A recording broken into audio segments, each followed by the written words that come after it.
Assalamualaikum warahmatullahi wabarakatuh. Selamat datang di presentasi kami tentang analisis forensik digital dan sistem deteksi respon otomatis terhadap kebocoran kredensial ClearText. Perkenalkan, kami dari kelompok 1 bersama saya Tiara Zahra. Saya Argarinta Sutanto. Saya Taufik Setiawan.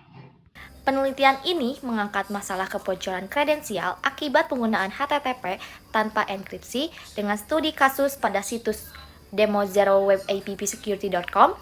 Kami melakukan 5 fase investigasi forensik, lalu menerjemahkan temuannya menjadi aturan deteksi Sigma dan Playbook SOAR. Banyak sekali layanan digital yang masih bergantung pada login berbasis web.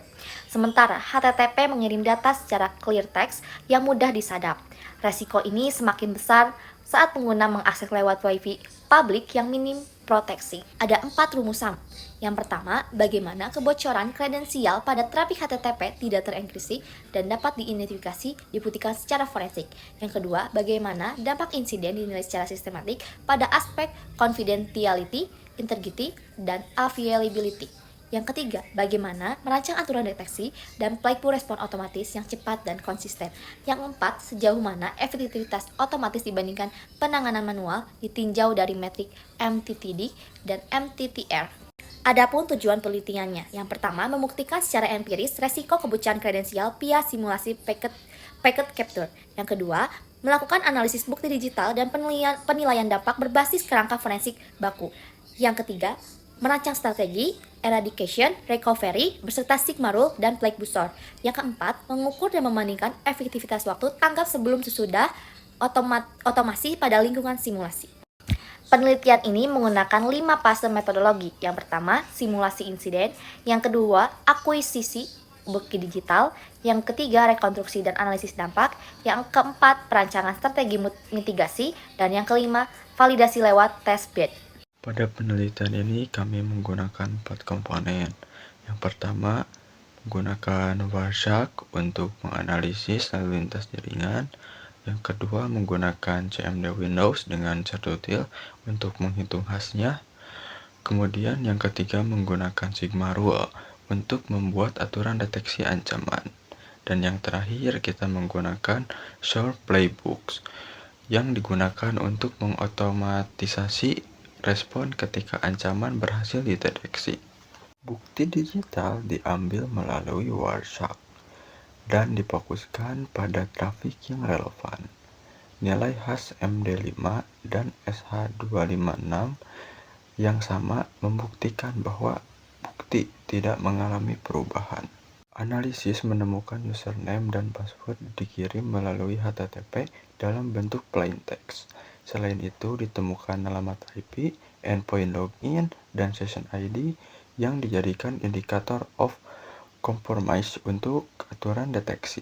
Terbesarnya terdapat pada confidentiality, karena kredensial berhasil bocor, sedangkan integrity dan availability tetap rendah, karena data tidak diubah dan layanan tidak terganggu. Untuk penanganannya dilakukan melalui 3 tahap, yaitu containment untuk mengisolasi perangkat, eradication dengan penerapan HTTPS dan TLS, serta recovery melalui penggantian kredensial MFA dan pemantauan lanjutan. Indikator kompromi ini diterjemahkan menjadi aturan Sigma yang mendeteksi pola pos yang mencurigakan. Nah, begitu alerт itu terpicu, 3 tindakan berjalan secara otomatis, yaitu isolasi jaringan, pembatalan sesi, dan notifikasi ke tim SOC. Pendekatan awal menggunakan VNSTR ternyata kurang tepat untuk file biner PCA PNG ini. Kami mengoreksinya dengan merekomendasikan T-Sharp melalui verifikasi ulang. Itu belum sempat dieksekusi hingga tenggat penyusunan naskah ini. Lalu hasil pengujian menunjukkan waktu deteksi itu turun drastis dari 2 sampai 4 jam secara manual menjadi kurang dari 1 detik dengan Sigma dan SOAR. Waktu respon pun ikut membaik secara signifikan, hanya 5 sampai 6 detik.